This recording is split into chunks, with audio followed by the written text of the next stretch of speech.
Hi friends, Bigg Boss season 8 nomination ప్రాసెస్లోనే కాదు మామూలుగా కూడా విష్ణుప్రియ అండ్ సోనియా మధ్య అసలు ముందు నుంచి మాట్లాడుకుందాం వీళ్ళ మధ్య ఏం జరిగిందనేది.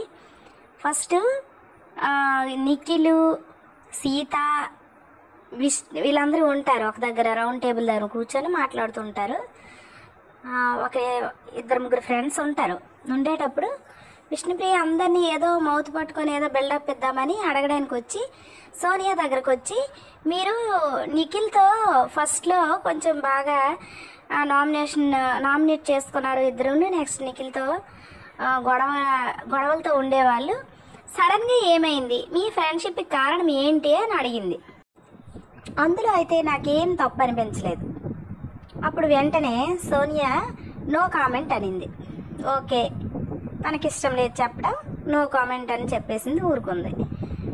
ఈ విష్ణుప్రియ ఊరుకోకుండా మళ్ళీ వెళ్ళింది ఆ రూమ్లోకి. సోనియా వెళ్ళిపోతే అక్కడికి వెళ్ళి, సోనియా గారు మీరు అంతగా మైండ్ వర్క్ తీసుకుంటే నేను సారీ అండి, నేను సరదాగా ఏదో క్యాజువల్గా కామెడీ చేద్దామని అడిగాను అనింది.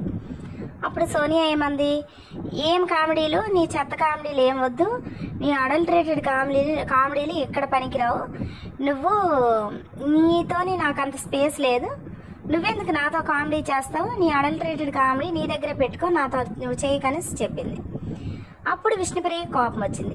అడల్టరేటెడ్ కామెడీ ఏంటి, నేను చేసిన తప్పేముంది, తనకు కూడా అర్థం కావట్లేదు తను చేసిన తప్పేముందో. ఏదో తను సరదాగా కామెడీ చేసుకుని వెళ్ళిపోతుంది. అయితే బయట సరే ఎవరి ప్రొఫెషన్ వాళ్ళది, విష్ణుప్రియ ప్రొఫెషన్ విష్ణుప్రియది, సోనియా ప్రొఫెషన్ సోనియాది. ఎవరి ప్రొఫెషన్లో వాళ్ళకే గౌరవం, ఎవరు వృత్తి పట్ల వాళ్ళకి గౌరవం ఉంటుంది. ఒకరి వృత్తిని ఇంకొకరు కించపరిచే పని ఏముంది? అయినా విష్ణుప్రియ ఏమన్నా బోల్డ్ మూవీస్ ఏమైనా తీస్తుందా, లేదంటే అడల్టరీ మూవీస్ ఏమైనా తీసిందా? ఎందుకు సోనియా అంతగా ఫీల్ అయిపోతుంది విష్ణుప్రియ మీద, నాకైతే అర్థం కాలేదు. నెక్స్ట్ నాగసారి ముందు కూడా నేను కన్విన్స్ అవ్వను, నాకు తనతో స్పేస్ లేదు, తను నా మీద కామెడీలు చేయడం ఏమీ అంది. నెక్స్ట్ ఏమంటుంది, మళ్ళీ నేను నామినేషన్లో విష్ణుప్రియ అదే విషయం మీద నామినేట్ చేస్తే నేను సారీ నేను నీకు సారీ చెప్పాను కానీ నువ్వు నాకు సారీ చెప్పలేదని విష్ణుప్రియ అంటే, నేను నీకు సారీ చెప్పను, నేను ఇప్పటికీ కూడా అదే మాట మీద స్టాండ్ అయి ఉన్నాను, నేను నీకు సారీ చెప్పను. నువ్వు 24 hours చేసే పనే అది. నువ్వు పిచ్చి పిచ్చి డ్రెస్సులు వేసుకొని అందరికీ అన్కంఫర్టబుల్గా తయారవుతున్నావు. తను ఏంటి పిచ్చి పిచ్చి డ్రెస్సులు వేస్తుంది, విష్ణుప్రియ నిండుగా బాగానే వేసుకుంటుంది కదా. నాకైతే అస్సలు $1 million క్వశ్చన్. అంటే సోనియా కంటెంట్ కోసం ఇలా మాట్లాడుతుందా, లేకపోతే ఇప్పుడు మన దృష్టి అంతా తను అంటే గ్రాస్ప్ చేసుకోవడానికి ఇలా మాట్లాడుతుందా, లేకపోతే అటెన్షన్ కోసం ఇలా మాట్లాడుతుందా, నాకైతే అర్థం కాలేదు. కానీ వీళ్ళిద్దరూ గొడవ తెగేదాకా లాగేటట్లున్నారు. ఇప్పుడు లాస్ట్ సీజన్లో యావరుని గౌతమ్ కృష్ణ యావరికి నువ్వు స్టెరాయిడ్స్ ఎక్కించుకున్నావు అని చాలా పెద్ద మాట ఎలిగేషన్ వేశారు కదా. దాని మీద వాళ్ళు లాస్ట్ వరకు కూడా దాని మీద గొడవ పడ్డారు. వీళ్ళు కూడా ఇలాగే గొడవ పడతారేమో అని నాకు డౌట్ వస్తుంది.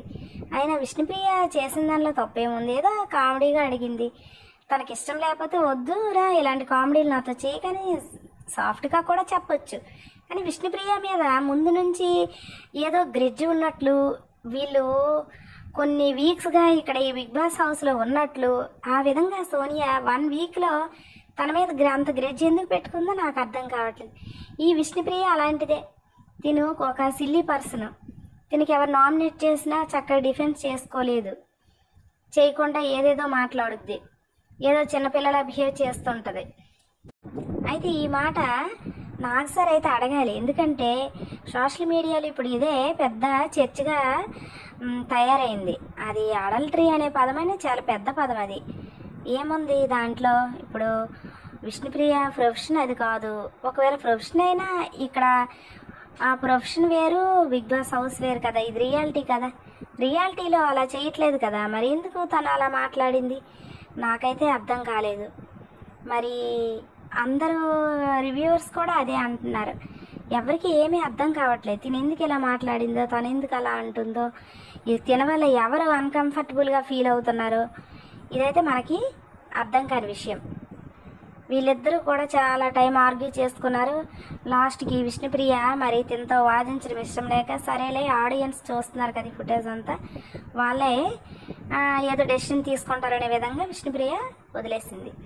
అయితే దీనివల్ల సోనియా గ్రాఫ్ అమాంతం పడిపోయింది. సోనియా చాలా స్ట్రాంగ్ కంటెస్టెంట్, చాలా బాగా లాయర్ కాబట్టి లీగల్ పాయింట్స్ బాగా తీసి చాలా బాగా మాట్లాడుతుంది. నాకైతే చాలా బాగా తన ఆర్గ్యుమెంట్స్ చాలా బాగా నచ్చుతున్నాయి. అస్సలు ఏమాత్రం ఎమోషనల్ అవ్వకుండా, ఏమాత్రము ట్రిగ్గర్ అయిపోకుండా, నెర్వస్గా ఫీల్ అయిపోకుండా చక్కగా చాలా సరళంగా, అంటే ఏదో సామెత చెప్పినట్లు మాటలు తేలికగా ఉండాలి, వాదన బలంగా ఉండాలనే విధంగా చాలా బాగా ఆర్గ్యుమెంట్ చేస్తుంది సోనియా.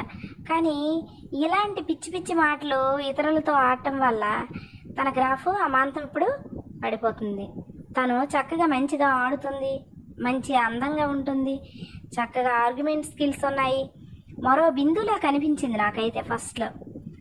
ఆ అందానికి అందమేంటి, తన ఆర్గ్యుమెంట్స్ ఏంటి అన్నీ బాగున్నాయి. కానీ ఇలాంటి మాటలు ఆడి ఇలాంటి వర్డ్స్ యూజ్ చేసి తన గ్రాఫ్ పడిపోతుంది. ఇనాయ గ్రాఫ్ చూడండి, సడన్గా ఒకేసారి పడిపోయింది, ఆ విధంగా అయిపోతుంది. మరి ఇంకా తను తెలుసుకుంటే తెలుసుకుంది, తెలుసుకోకపోతే చాలా కష్టం. అయితే ఈ వీకెండ్ నాగ్ సార్ ఖచ్చితంగా ఈ విషయం మీద ఒక క్లారిటీ ఇవ్వాలని నేను అనుకుంటున్నాను. లేకపోతే జనాల్లో కూడా ఏంటి అసలు తను చేసిన తప్పు ఎందుకు ఇంతగా ఫీల్ అయిపోతుంది, విషయం ఏంటో మనకు తెలియాలి కదా. తెలియాలంటే నాగ్ సార్ ఈ వీకెండ్ ఖచ్చితంగా ఈ పంచాయతీని తేల్చాలని నేను అనుకుంటున్నాను. మరి మీరేమనుకుంటున్నారో కామెంట్ చేయండి ఫ్రెండ్స్.